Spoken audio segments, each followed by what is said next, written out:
Salut les mobers! Comme je vous l'avais promis, on se retrouve sur donc la partie 2, la partie qui va parler du moteur.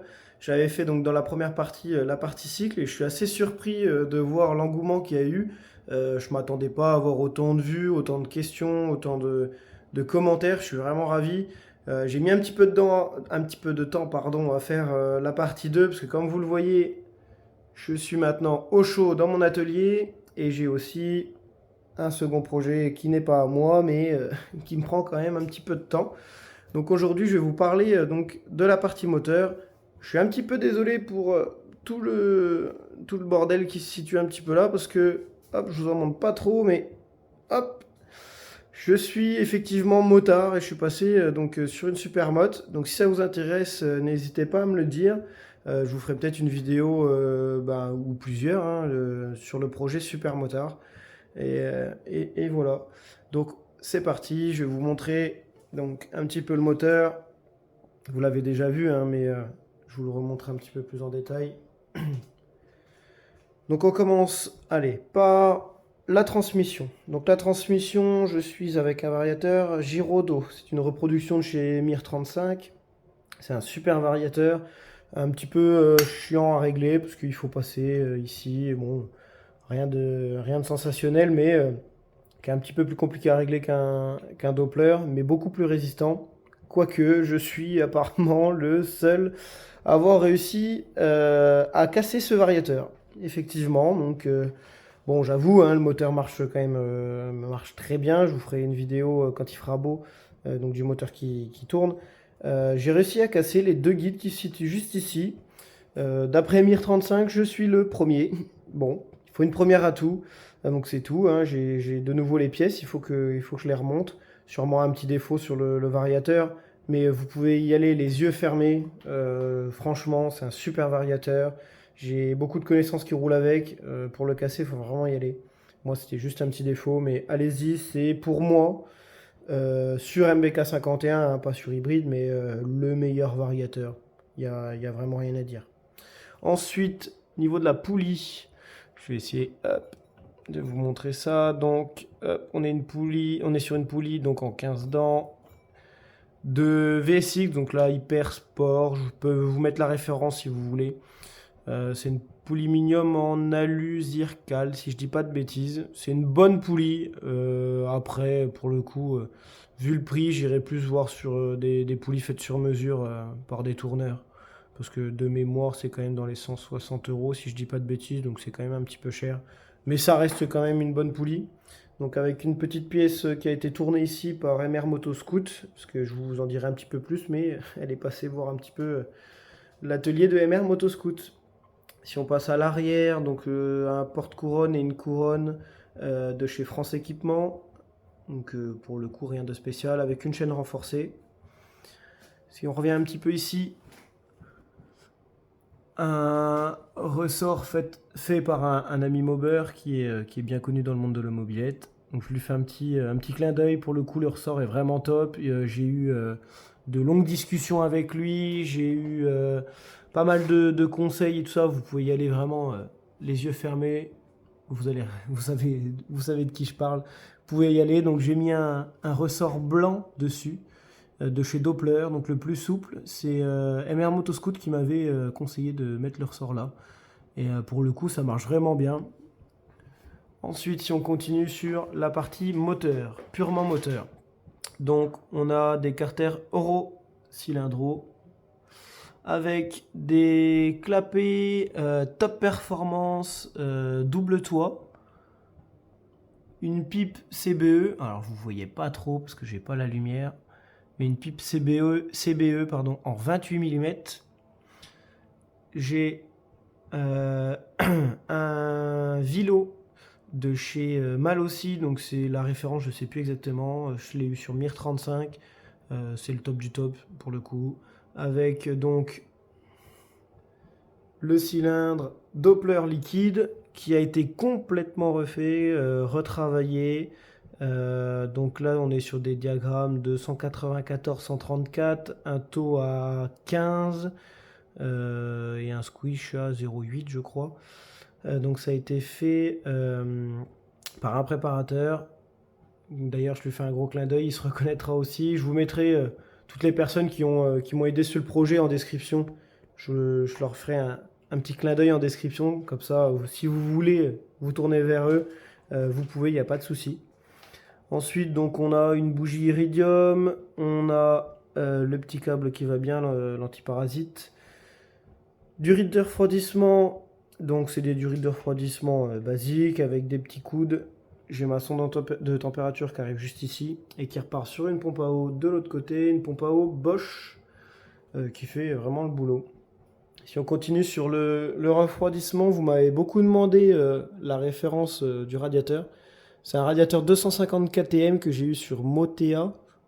Oui, Motea.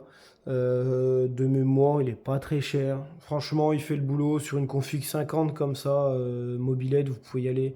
C'est sûr que sur du 70, voire de l'hybride, ça peut être vraiment juste. Hop. De l'autre côté, alors ça va être compliqué de vous montrer, puis comme vous le voyez, je suis sur l'établi, donc c'est compliqué. De l'autre côté, hop, on le voit un petit peu ici, j'ai l'allumage MVT-DD avec un pot MVT S-Race. Donc là, je vous le montrerai dans une autre vidéo, hein, parce que je ne peux pas faire le tour, je suis désolé. Donc ça coule un petit peu ici, bon, rien de sensationnel, mais ça coule un petit peu au niveau de la rotule du pot MVT. Et j'ai un carburateur, donc 28 mm de chez MR Motoscoot. Donc, comme je vous l'avais dit, la mobilette, elle a été donc entièrement montée, et ensuite elle est partie en réglage chez MR Motoscoot, donc avec un passage au banc. Je vous mettrai, j'ai la photo du banc, si j'ai la photo du banc, donc elle sort 12, presque 13 chevaux, 12 ou 13 chevaux, quelque chose comme ça, donc à la roue arrière, ça doit être 12 chevaux à la roue arrière, donc pas au vélo, hein. Beaucoup annoncent des puissances au vélo, là on est sur une puissance à la roue arrière, donc ça fait un petit peu plus quand même au vélo. Après moi la puissance, je suis pas là pour faire la mobilette la plus puissante au monde, j'aurais fait un hybride. Le but c'était d'avoir, bah, comme vous le voyez, hein, l'aspect d'une MBK 51 avec un moteur qui tourne relativement bien, qui tourne même très bien. Je vais pas parler de vitesse, mais on est au-delà des 3 chiffres en GPS, avec une accélération qui est vraiment, vraiment très surprenante. Pour le coup, je suis bien content d'avoir une partie cycle qui tient, le coup, parce que bah, c'est vraiment rapide, quoi. Donc je vous refais un petit peu le tour. Je vous avais montré hein, dans la première vidéo, mais je vous refais un peu le tour. J'ai la petite télécommande de l'alarme pour ceux qui reconnaissent. D'ailleurs, tant que j'y suis, hop, je vais vous montrer un petit peu l'alarme. Effectivement, j'ai une alarme sur ma MBK 51. Attention les oreilles. Et là, si je rappuie sur le bouton, je la désactive. Ah non, c'est pas le bouton là. Voilà. Donc c'est une alarme que j'ai eue sur AliExpress pour même pas 10 € je crois. Vous avez... attendez, je reprenne ça. Vous avez la petite télécommande avec le bouton du dessus donc pour la mettre en route, un bouton pour changer les modes. Et donc ça marche super bien. Je vous le conseille parce qu'avec une mobilette comme ça attire le regard. C'est vraiment compliqué de la laisser en plein centre-ville ou même dans la rue comme ça, parce que pour le coup, tout le monde le regarde. Donc l'alarme, si vous touchez la mobilette, ça sonne une fois en avertissement. Si elle détecte un second mouvement, ça sonne en continu. Pour le coup, ça sonne très fort. Donc je vous le conseille, ça coûte pas grand-chose. C'est un petit boîtier à pile qui est derrière le cache moteur, mais de l'autre côté. C'est super facile à installer, c'est super facile à utiliser. C'est une petite télécommande, ça prend pas de place. Donc allez-y sans problème. C'est la petite astuce que je peux vous donner. Ensuite, donc la petite pochette, je tiens à faire un clin d'œil quand même à ma couturière qui m'a fait une petite pochette en cuir vraiment parfaite pour mettre la batterie. Regardez comme c'est magnifique. La batterie donc sous la selle avec tout le câblage qui redescend, hop, et tout est dans la mobilette. Il n'y a vraiment pas de câble qui sort. J'ai pris beaucoup de temps à faire le câblage, mais pour le coup, on arrive vraiment à un résultat qui est vraiment propre. Et la petite pochette, ça rajoute quelque chose. Ça fait un petit côté vintage. Vraiment, c'est le petit plus. Et ensuite, on continuera. Je vous referai une seconde vidéo sur mes instruments de bord, sur mon éclairage LED si vous voulez. Au beau jour, je vous ferai des vidéos en caméra embarquée. Je vais essayer d'avoir une GoPro pour vous faire des vidéos en caméra embarquée. Et puis continuer un petit peu tout ça. Si vous avez des questions par rapport à la mobilette, n'hésitez surtout pas, je répondrai à tout. J'ai pas de tabou, j'ai pas de choses à vous cacher, comme certains qui font des gros projets, et dès qu'on leur demande des questions, il n'y a plus personne. Parce que oui, pour faire ce projet-là, j'ai demandé pas mal de questions, et on se rend vite compte que pour avoir une fourche en 32 mm Paoli comme celle-ci, c'est compliqué, c'est très compliqué, et pourtant j'ai réussi. Donc n'hésitez pas à me poser des questions, à me demander plein de choses. Il n'y a pas de souci, c'est vraiment le but de la chaîne. Il y a vraiment pas de problème.